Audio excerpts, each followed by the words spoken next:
వాస్తవంగా ఏ అంశాన్నైతే ఆయన అక్కడ టచ్ చేయకూడదో, దాన్ని టచ్ చేయటం ద్వారా ఆయనేమనుకున్నారంటే 2019 ఎన్నికలకు ముందు నేను చాలా గొప్పగా 5,00,00,000 మంది ప్రజల్ని మ్యానిపులేట్ చేశా. నాకున్న నేర చరిత్ర తెలుసు. నా మీద నమోదైన కేసులు తెలుసు. 2004 నాటికి మా కుటుంబానికున్న ఆస్తుల సంగతి తెలుసు. 2009 నాటికి మేము సంపాదించిన పరిశ్రమలు, నెలకొల్పిన మీడియా సంస్థలు, నిర్మాణం చేసుకున్న ఎస్టేట్లు ఇవన్నీ ప్రజలకు తెలుసు. తెలిసినా ప్రజలు వీటిని పరిగణలోకి తీసుకోకుండా, నా జైలు జీవిత నేపథ్యాన్ని కూడా పరిగణలోకి తీసుకోకుండా నాకింతటి ఘన విజయం కట్టబెట్టారు కదా!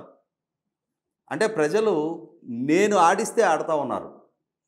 నేను చెప్పిన నేను చేసిన ప్రచారాన్ని ప్రజలు విశ్వసిస్తూ ఉన్నారు. నా సోషల్ మీడియా, నా వ్యూహకర్తలు ప్రజలను నాకు అనుకూలంగా మలచగలుగుతున్నారు. ప్రజలకంటూ వాళ్ళకు ఒక సొంత పర్సెప్షన్ లేదు. ఆ వివేకం, విచక్షణ, పరిణతి ప్రజల్లో లేదు. నేను నా ఫింగర్ టిప్స్ మీద ప్రజలను ఆడించగలుగుతున్నా అని చెప్పని అతిశయంలో ఆయన ఉన్నాడు. ఆ ఉండబట్టే అనవసరంగా ఇప్పుడు అంశాన్ని తట్టిలేపాడు. ఎందుకనంటే శర్మ గారు ఇప్పుడు అక్కడ పోటీ చేస్తేమో, డాక్టర్ సునీత గారు లేదు సునీత గారి తల్లి సౌభాగ్యమ్మ గారు పోటీ చేస్తేమో అని చెప్పని జరుగుతున్న ప్రచారాల నేపథ్యంలో ఈయనేదో ముందస్తుగానే ఎదురుదాడి చేయబోయే ప్రయత్నం చేశాడు. ఈ చేసి ఇవాళ ఆయనకాయనే అదే కడప జిల్లా ప్రజల ముందు ఆయన ముఖ్యమంత్రి హోదాలో ప్రసంగిస్తే ప్రసంగించుండొచ్చు. కానీ వాళ్ళ సొంత శ్రేణుల నుంచి కూడా ఆయన చేసిన ప్రసంగానికి మద్దతు దొరకలేదు.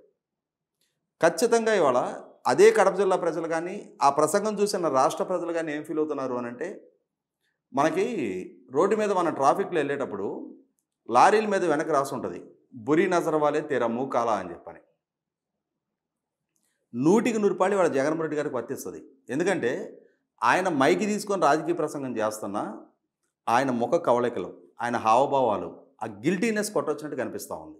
ఆ పక్కన నిలబడ్డ అవినాష్ రెడ్డి సాక్షిగా, అక్యూజ్డ్ నెంబర్ 8 సాక్షిగా, సిబిఐ సూత్రధారులు ఎవరు పాత్రధారులు ఎవరు అని చెప్పని నిగ్గుదేల్చిన సాక్షిగా, కోట్ల రూపాయలు డబ్బు పంపిణీ జరిగింది, సుపారీ ఇచ్చారు నాకు ₹1,00,00,000 ముట్టినాయి అని చెప్పని దస్తగిరి చెప్పి అందులో ₹72,00,000 సిబిఐ రికవర్ చేసుకున్న తర్వాత కూడా ఇంకా ప్రజల్ని నమ్మించగలుగుతాను అని చెప్పని జగన్మోహన్ రెడ్డి గారు అనుకుంటే 100కి 100 అది ఆయన అహంకారం అనుకోవాలా? ఆయన ప్రజలను అమాయకులుగా భావిస్తున్నాడా? లేదు 5 సంవత్సరాలు ముఖ్యమంత్రిగా కొనసాగిన తర్వాత కూడా రాజకీయపు అమాయకత్వం